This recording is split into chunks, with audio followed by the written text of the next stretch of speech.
আসসালামু আলাইকুম ফ্রেন্ড, আপনারা সব কেমন আছেন? আজকে তো ভোটের দিন, আজকে 23শে এপ্রিল। তা আমি ভোট দিতে যাব। তো আমরা সকালে চাটা খেয়ে নিচ্ছি। চা খাওয়া দেওয়ার পর আমি 9টার সময় বেরোবো। আর আমরা 9টার সময় গিয়েছিলাম। আর এখানে মাহি রেডি হয়ে গেছে, আর আমিও রেডি হয়ে গেছি। আর আমি যে চুড়িদারটা পরেছি এটা আমি ফ্লিপকার্ট থেকে নিয়েছিলাম। ভোটের উপলক্ষে আমি নিয়েছি। তা আমরা এখন ভোট দিতে গিয়েছিলাম 9টার সময়। আর 1 ঘন্টা লাইন দিয়ে তারপর ভোটটা হয়েছে। আর ওখানে কোনো ছবি তুলতে পারিনি, কারণ ভোটের ওখানে ছবি তুলতে দিচ্ছে না। তো আমার মেয়েকে আমি বলছি তুমি 2-1টা তুলতে পারতে। তা মেয়ে বলছে লজ্জা লাগছিলো, তার জন্য একটাও ভিডিও করতে পারিনি। তাই এখানে ভোটতলা থেকে আমি পাঁপড় নিয়ে চলে এসেছি। আর এই পাঁপড় খাচ্ছি। আর আজকে যা গরম ছিল, 1 ঘন্টা লাইনে ছিলাম, কি কষ্ট যে লাগছিলো কি বলবো। আর ভোট দিতে গিয়ে তো একটু লাইন দিতেই হবে।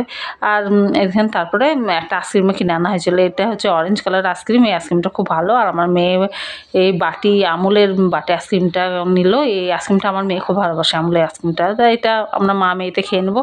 তারপরে দেখি কি করি আর না করি। আর এত রোদ দাঁড়িয়েছিলাম, তো বাড়ি এসে একবারে ক্লান্ত লাগছে। আর আইসক্রিমটা খুব ভালো ছিল। এখানে আমি তো খুব মন ভরে আইসক্রিম খাচ্ছিলাম, অনেকদিন পর আইসক্রিম খেলাম। আর ভোটের এখানে চিহ্নটা আপনাদেরকে দেখাচ্ছি।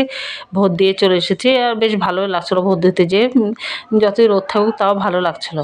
তাই আর এখানে এই গরমে আমার বিড়ালে বাচ্চা দুটো এখানে শুয়ে আছে। দেখে তো গরম লাগে, তার জন্য এখানে মেঝেতে শুয়ে আছে। আর দুপুরে এখানে ভাত রান্না করে নিয়েছি, ভাত নিয়ে চলে এসেছি। আজকে অনেক কিছু তরকারি করেছিলাম, একটা একটা করে অনেক কটা হয়ে গেল।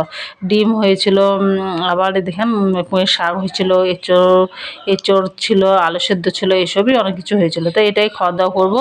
তারপরে একটু আরাম টারাম করবো। আর আজকে কারা কখন ভোট দিতে গিয়েছিলেন অবশ্যই জানাবেন।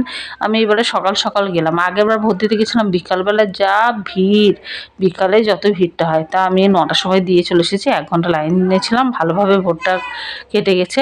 আর আপনারা কেমনভাবে ভোট দিলেন অবশ্যই কমেন্টে জানাবেন। বাই।